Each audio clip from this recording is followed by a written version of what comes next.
ജീവിതത്തിൽ ചില തീരുമാനങ്ങൾ നമുക്ക് തന്നെ എടുക്കേണ്ടി വരും. ചിലത് മറ്റുള്ളവർ നമുക്ക് വേണ്ടിയും എടുക്കും. നന്ദിനിയുടെ ജീവിതത്തിൽ അത്തരമൊരു നിർണായക നിമിഷമാണ് ഇന്ന്. അവളുടെ ഭാവി തീരുമാനിക്കുന്ന ആ യാത്ര എങ്ങോട്ടായിരിക്കും? നമുക്ക് കേട്ടു നോക്കാം. അവിവാഹിത 19-ാം ഭാഗം. അപകടത്തിൽ സുധാകരന് ഒരു കൈ ഒടിയുകയും കാലിൻ്റെ മുട്ടിന് താഴെ പൊട്ടലുണ്ടാവുകയും ചെയ്തു. കുറച്ച് ദിവസം ആശുപത്രിയിൽ കിടക്കണം. ഒരാഴ്ച എന്നാണ് ഇപ്പോൾ പറഞ്ഞിരിക്കുന്നത്. അയാൾ ആശുപത്രിയിൽ കിടക്കുന്ന ആ സമയം തന്നെയാണ് നന്ദിനിയുടെ കാര്യത്തിൽ തീരുമാനമെടുക്കാൻ ഏറ്റവും ഉചിതമായതെന്ന് ശാന്തമ്മയും രാധികയും കൂടി തീരുമാനിച്ചു. എന്തായാലും സുധാകരൻ എഴുന്നേറ്റ് നടക്കാനാകണമെങ്കിൽ ദിവസങ്ങൾ കുറേ കഴിയണമല്ലോ. ശാന്തമ്മയുടെ വീട്ടിൽ അവളുടെ ഭർത്താവാണെങ്കിൽ സ്ഥലത്തില്ലതാനും. എല്ലാം കൊണ്ടും അനുകൂലമായ ആ സാഹചര്യം മുതലാക്കണമെന്ന് അവർ തീരുമാനിച്ചു. അനുകൂല സാഹചര്യങ്ങൾ ഒത്തുകിട്ടിയത് തീരെ പ്രതീക്ഷിക്കാതെയാണ്. ഇപ്പോൾ വേണ്ടതുപോലെ പ്രവർത്തിച്ചില്ലെങ്കിൽ എല്ലായ്പ്പോഴും അനുകൂല സാഹചര്യങ്ങൾ ഉണ്ടായിക്കൊള്ളണമെന്നില്ല എന്ന കാര്യം അവർക്ക് രണ്ടുപേർക്കും നന്നായി അറിയാമായിരുന്നു. അപ്പോൾ ഉടലെടുത്ത ഒരു പ്രശ്നം പെട്ടെന്ന് ഒരു കാരണവുമില്ലാതെ അവളെ എങ്ങനെ ഇറക്കിവിടും എന്നതാണ്. അവൾ തൻ്റെ വീട്ടിൽ നിൽക്കുന്ന വിവരം പലർക്കും അറിയാം. ഇപ്പോൾ അവൾക്ക് സംഭവിച്ചിരിക്കുന്നത് എന്ത് എന്നുപോലും അവൾക്ക് ശരിക്കും അറിയില്ല. എന്തു തന്നെയാണെങ്കിലും കാര്യം അവളെ ബോധ്യപ്പെടുത്തേണ്ടി വരും. അതിൻ്റെ ബാധ്യതകൾ ഏൽക്കാൻ കഴിയാത്തതുകൊണ്ട് ഇവിടെ നിന്നും ഒഴിവായി തരണമെന്നും പറയാം. അത്രയൊക്കെ പറഞ്ഞാൽ ഇവളെ കൊണ്ട് അത് താങ്ങാൻ കഴിയുമോ എന്നതാണ് ആലോചിക്കേണ്ട കാര്യം. ഏതെങ്കിലും കാരണവശാൽ അവൾ വല്ല കടുങ്കയും ചെയ്തു പോയെങ്കിൽ രണ്ടുപേരും തൂങ്ങേണ്ടി വരും.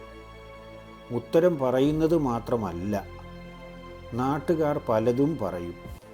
പാവം തൻ്റെ കെട്ടിയോനും പേരുദോഷമാകും.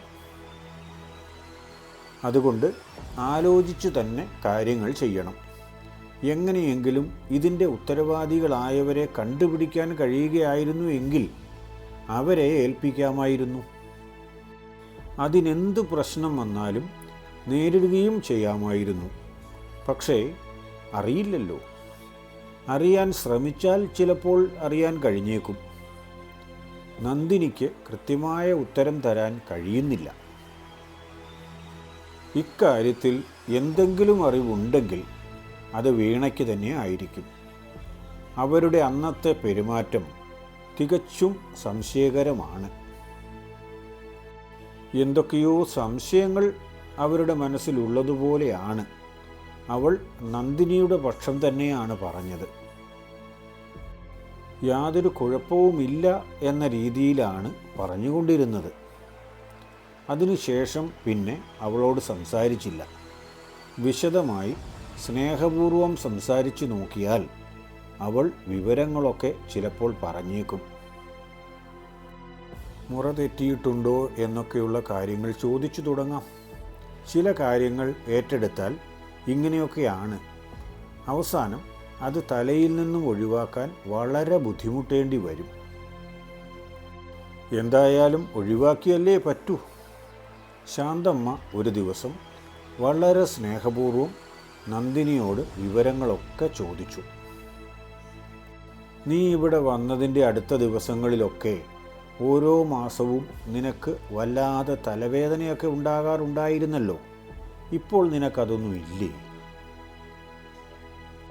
ശാന്തമ്മ ചേച്ചിക്ക് ഇന്ന് എന്തു പറ്റി? വളരെ സ്നേഹപൂർവമാണല്ലോ ഇന്ന് സംസാരമൊക്കെ. കുറേ ദിവസങ്ങളായി അവർ തന്നോട് സംസാരിക്കുക പോലും ചെയ്യാറില്ലായിരുന്നു. മനുഷ്യന് മാറ്റം വരാൻ അധിക സമയമൊന്നും വേണ്ടല്ലോ.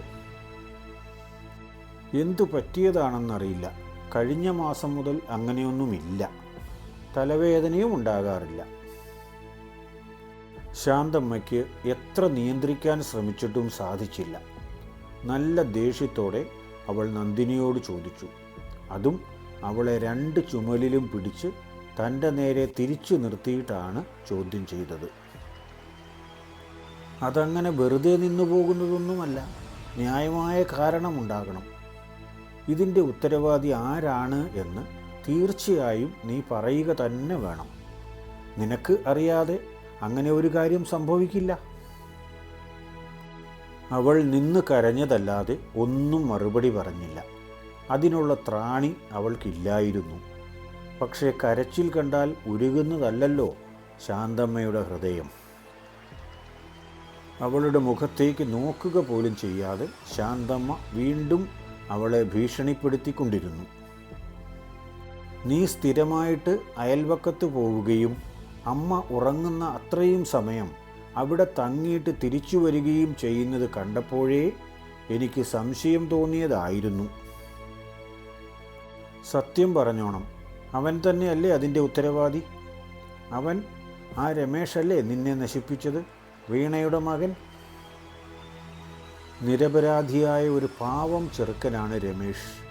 അവനെ കുറ്റം പറയുന്നത് കേട്ടപ്പോൾ നന്ദിനിക്ക് സഹിച്ചില്ല.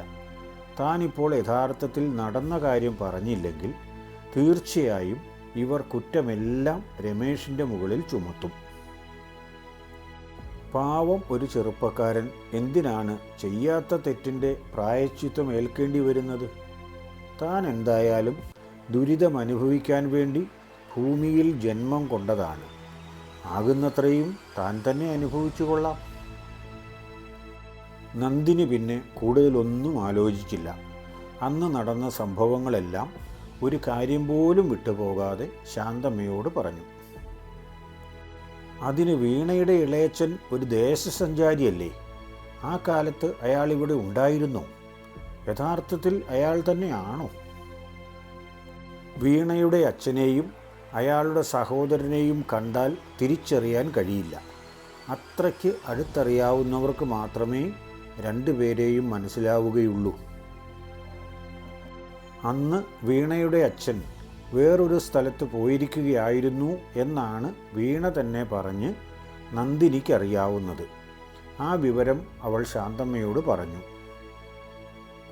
അവൾ തന്നെ പറഞ്ഞതല്ലേ, വിശ്വസിക്കാൻ പറ്റില്ല. നാട്ടിലില്ലാത്ത ആളിൻ്റെ പേര് പറഞ്ഞാൽ ഒരു കുഴപ്പവുമില്ലാതെ രക്ഷപ്പെടാമല്ലോ. എന്തായാലും ഞാൻ അവളോടൊന്ന് ചോദിച്ചു നോക്കട്ടെ. അങ്ങനെ നന്ദിനിയോട് പറഞ്ഞുവെങ്കിലും കുറച്ച് ശാന്തമായി ആലോചിച്ചപ്പോൾ ശാന്തമ്മയ്ക്ക് തോന്നിയത് മറിച്ചാണ്. താൻ എന്തിനാണ് വെറുതെ അവളോട് ചോദിക്കാൻ പോകുന്നത്? അവൾ പറഞ്ഞത് നുണയാണെങ്കിൽ തന്നെ അവൾ അതിൽ കടിച്ചു തൂങ്ങുകയേ ഉള്ളൂ. ഒരു കാരണവശാലും സ്വന്തം അച്ഛൻ കുറ്റവാളിയാണെങ്കിൽ പോലും അവളത് സമ്മതിക്കില്ല. അയാളുടെ സഹോദരൻ മൂലം അയാൾ കുറേ മാനക്കേട് അനുഭവിച്ചിട്ടുണ്ട്. ചിലപ്പോൾ ഇതും ആ സഹോദരൻ തന്നെ ആയിരിക്കണം. നന്ദിനി പറഞ്ഞത് ശരിയായിരിക്കുകയും ചെയ്യും. എന്നാൽ പോലും അവർ എങ്ങനെയെങ്കിലും മാനക്കേടിൽ നിന്ന് രക്ഷപ്പെടാനേ നോക്കൂ. അനിയൻ ചെയ്യുന്നതിൻ്റെ ഒക്കെ പാപഭാരം ചുമക്കുന്നത് ഏട്ടനാണല്ലോ. നാട്ടുകാരിതറിഞ്ഞാൽ ഇളയച്ചൻ വന്ന വിവരമൊന്നും ആരും അറിഞ്ഞിട്ടുണ്ടാവുകയുമില്ല. കുറ്റം മുഴുവൻ വീണയുടെ അച്ഛൻ്റെ തലയിൽ തന്നെ ഇരിക്കുകയും ചെയ്യും. ഇനിയിപ്പോൾ ആരാണ് എന്താണ് എന്നൊന്നും ആലോചിച്ചിട്ട് കാര്യമില്ല. എത്രയും പെട്ടെന്ന് ഇവളെ ഇവിടെ നിന്ന് പറഞ്ഞു വിടുക. അതിനെന്താണ് ഒരു വഴി എന്ന് കുറച്ച് സമയം ശാന്തമ്മ ആലോചിച്ചു. എന്നിട്ട് അവർ തന്നെ പറഞ്ഞു, നിനക്ക് എന്നോട് വിരോധം തോന്നിയിട്ട് കാര്യമില്ല. എനിക്ക് ഇതിൻ്റെ ഉത്തരവാദിത്വം ഏറ്റെടുക്കാനോ നിന്റെ പ്രസവരക്ഷ ചെയ്യാനോ ഒന്നും സൗകര്യപ്പെടുകയില്ല. നീ ഒരു കാര്യം ചെയ്യ്. ഇന്ന് തന്നെ അവരുടെ വീട്ടിലേക്ക് പോയി ഞാൻ ഇവിടെ നിന്നും പറഞ്ഞു വിട്ടു എന്ന് പറയണം. ഇതിൻ്റെ പരിഹാരം അവർ തന്നെ ഉണ്ടാക്കട്ടെ.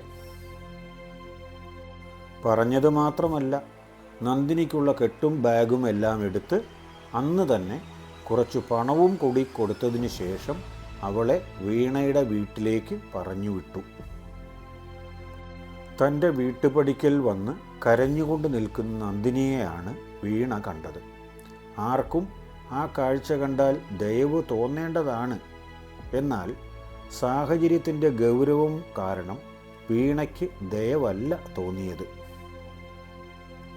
പകരം എങ്ങനെ ഇവളെ ഇവിടെ നിന്നും ഒഴിവാക്കാം എന്ന ചിന്തയാണ്. എന്തായാലും പുറത്തുനിന്ന് നാട്ടുകാർ ആരും കാണണ്ട എന്ന് വിചാരിച്ച് നന്ദിനിയെ വീട്ടിനുള്ളിലേക്ക് വിളിച്ചു കയറ്റി. പീതാംബരൻ നമ്പ്യാർ അന്ന് അവിടെ ഇല്ലായിരുന്നു. ജോലി സംബന്ധമായ ഒരു കാര്യത്തിന് തലസ്ഥാനത്ത് പോയിരിക്കുകയാണ്. 2 ദിവസം കഴിഞ്ഞു മാത്രമേ വരികയുള്ളൂ. എന്താണെങ്കിലും ആ സാഹചര്യം വീണയ്ക്ക് അനുകൂലമായി. എത്രയും വേഗം അച്ഛനെ വിവരമറിയിച്ചു. മകളുടെ ആധി പിടിച്ചുള്ള സംസാരം കേട്ടപ്പോൾ പത്മനാഭൻ നമ്പ്യാർ പറഞ്ഞത് ഇപ്രകാരമാണ്: നീ ഭയപ്പെടുകയൊന്നും വേണ്ട മോളെ. അതിനുള്ള ഒരു പരിഹാരം ഞാൻ കണ്ടുവച്ചിട്ടുണ്ട്. ആർക്കും ബുദ്ധിമുട്ടില്ലാത്ത ഒരു പരിഹാരം. ഞാനിപ്പോൾ അങ്ങോട്ടേക്ക് വരാം. അവളെ പുറത്തേക്കൊന്നും വിടണ്ട. വീട്ടിൽ തന്നെ നിർത്തിയാൽ മതി. കേട്ടല്ലോ? നന്ദിനി വന്നതിൽ രമേഷിന് വളരെ സന്തോഷമായി. പക്ഷേ രമേഷിനോട് സാധാരണ പോലെ സംസാരിക്കാവുന്ന മാനസികാവസ്ഥയിലായിരുന്നില്ലല്ലോ നന്ദിനി. എന്നിട്ടും അവർ രണ്ടുപേരും കൂടി എന്തൊക്കെയോ സംസാരിച്ചുകൊണ്ട് വീടിനുള്ളിൽ നിൽക്കുന്ന സമയത്താണ് വീണ അച്ഛന് ഫോൺ ചെയ്തത്. അച്ഛൻ എന്താണ് ചെയ്യാൻ പോകുന്നതെന്നൊന്നും ഇതുവരെയും സംസാരിച്ചിട്ടില്ല. എന്നാലും തനിക്കോ തൻ്റെ കുടുംബത്തിനോ യാതൊരു കളങ്കവും വരുത്തില്ല.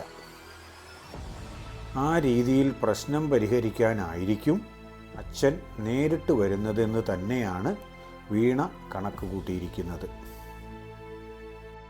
അധിക സമയം കഴിയുന്നതിന് മുൻപ് തന്നെ പത്മനാഭൻ നമ്പ്യാർ സ്ഥലത്തെത്തി. വണ്ടിയുമായിട്ടാണ് വന്നിരിക്കുന്നത്. അത് ഓടിച്ചു കൊണ്ടുവന്നിരിക്കുന്നത് അച്ഛൻ തന്നെയാണ്. അപൂർവമായി മാത്രമേ ഇപ്പോൾ അച്ഛൻ വണ്ടി ഓടിക്കാറുള്ളൂ. മിക്കപ്പോഴും ഏതെങ്കിലും ഡ്രൈവറെ നിയമിക്കും. അതല്ലെങ്കിൽ ബന്ധുക്കൾ ആരെങ്കിലും ഓടിക്കാനുണ്ടെങ്കിൽ അവരെ കൊണ്ട് ഓടിപ്പിക്കുകയുമാണ് ചെയ്യുന്നത്. വളരെ രഹസ്യമായ കാര്യങ്ങൾക്ക് എന്തിനെങ്കിലും പോകുന്ന സമയത്ത് മാത്രം സ്വന്തമായി ഓടിച്ചു കൊണ്ടുപോകും. അതിൽ നിന്ന് തന്നെ മനസ്സിലാക്കാം ഇന്നത്തെ ദൗത്യത്തിൻ്റെ രഹസ്യ സ്വഭാവം. എവിടെയാണ് അവൾ? ഇപ്പോൾ നീയല്ലേ പറഞ്ഞത് ഇങ്ങോട്ട് വന്നിട്ടുണ്ടെന്ന്? വീട്ടിനുള്ളിലാണോ? അതെ എന്ന് വീണ പറഞ്ഞു. എനിക്ക് അവളോടല്പം സംസാരിക്കാനുണ്ട്. രമേശുമായി സംസാരിച്ചുകൊണ്ട് നിൽക്കുകയാണെങ്കിൽ അവനോട് അവിടെ ഇരിക്കാൻ പറഞ്ഞിട്ട് അവളെ തന്നെ ഇങ്ങോട്ട് വിളിക്ക്. അച്ഛൻ പറഞ്ഞതുപോലെ തന്നെ വീണ ചെയ്തു. കുറച്ച് സമയം കഴിഞ്ഞപ്പോൾ മടിച്ച് നമ്പ്യാരുടെ മുൻപിലേക്ക് നന്ദിനി വന്നു. നീ വീടിനുള്ളിലേക്ക് പോയിക്കോ. എനിക്കിവളോട് മാത്രമായി കുറച്ച് കാര്യങ്ങൾ സംസാരിക്കാനുണ്ട്. അച്ഛനത് പറയാത്ത താമസം വീണ അകത്തേക്ക് തലവലിച്ചു. നന്ദിനി, നിനക്കിപ്പോൾ സംഭവിച്ചത് ആർക്കും സംഭവിക്കണമെന്ന് ഞങ്ങൾ ആരും ആഗ്രഹിക്കില്ല. നീയും ആഗ്രഹിച്ചതല്ല എന്നെനിക്കറിയാം. പക്ഷേ സംഭവിച്ചു പോയി. അതിനിപ്പോൾ 2 തരത്തിലുള്ള പരിഹാരമാണ് ഉള്ളത്. ഒന്ന്, വയറ്റിലുള്ളതിനെ ഒഴിവാക്കിക്കളയാം. പക്ഷെ അതിനും അപകട സാധ്യത വളരെ കൂടുതലുണ്ട്. നിനക്കാണെങ്കിൽ പ്രായപൂർത്തി ആയിട്ടുമില്ലല്ലോ.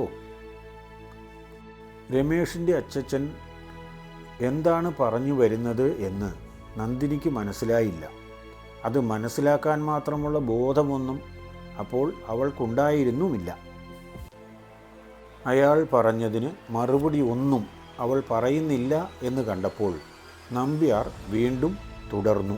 2ാമത്തെ പരിഹാരമാണ് നിനക്കായി ഞാൻ ആലോചിക്കുന്നത്. ഞാൻ അറിയുന്ന ഒരു സ്ഥലത്ത് കന്യാസ്ത്രീകൾ നടത്തുന്ന ഒരു മഠമുണ്ട്.